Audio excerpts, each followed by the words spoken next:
Unfold Indian politician की series में आज हम एक ऐसे पॉलिटिशियन के बारे में बात करने वाले हैं जिसकी इज्जत सिर्फ पक्ष ही नहीं बल्कि विपक्ष भी करता है। क्रिकेट में अपनी शानदार पारी खेलने के बाद जब मास्टर ब्लास्टर सचिन तेंदुलकर ने अपनी पॉलिटिकल पारी की शुरुआत की तो दुनिया ने जाना क्यों सचिन, विराट, रोहित और इवन फुटबॉल की दुनिया के सुपरस्टार रोनाल्डो से भी अलग दर्जे के खिलाड़ी हैं।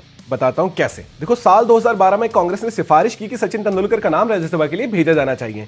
कुछ लोगों को यह बात नामंजूर थी क्योंकि राज्यसभा में राष्ट्रपति द्वारा मनोनीत होने वाली सीटें आमतौर पर साहित्य, कला, विज्ञान और समाज सेवा जैसे क्षेत्रों के लोगों के लिए मानी जाती थी। खेल से किसी खिलाड़ी को इस तरह भेजने का मामला नया था।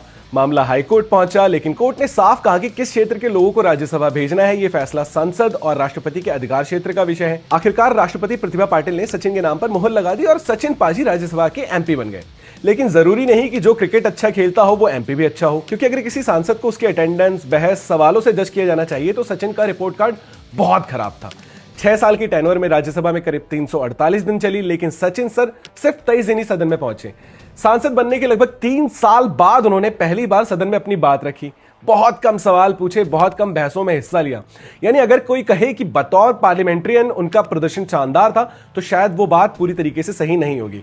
लेकिन कहानी यहीं खत्म नहीं होती, क्योंकि राजनीति सिर्फ भाषण देने का नाम नहीं होती, कई बार अपने हिस्से की जिम्मेदारी निभाने का भी नाम होती है। और यही सचिन बाकी नेताओं से अलग दिखाई देते हैं। 6 साल बतौर एमपी रहते हुए उन्होंने राज्यसभा से मिलने वाली अपनी पूरी सैलरी और allowance prime minister national relief fund में दान कर दी, जो लगभग 90 लाख रुपीस थी। इसके अलावा सांसद आदर्श ग्राम योजना के तहत उन्होंने महाराष्ट्र के डोंजा और आंध्र प्रदेश के पुरुत्तम राजू गांवों को गोद लिया।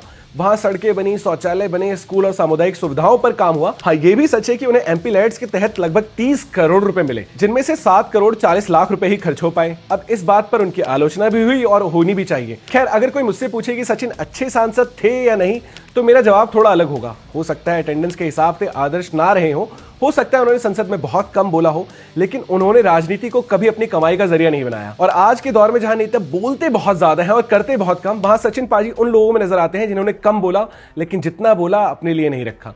शायद इसलिए क्रिकेट छोड़ने के बाद भी उनकी इज्जत कम नहीं हुई, क्योंकि सम्मान सिर्फ रन बनाने से नहीं, नीयत से भी कमाया जाता है।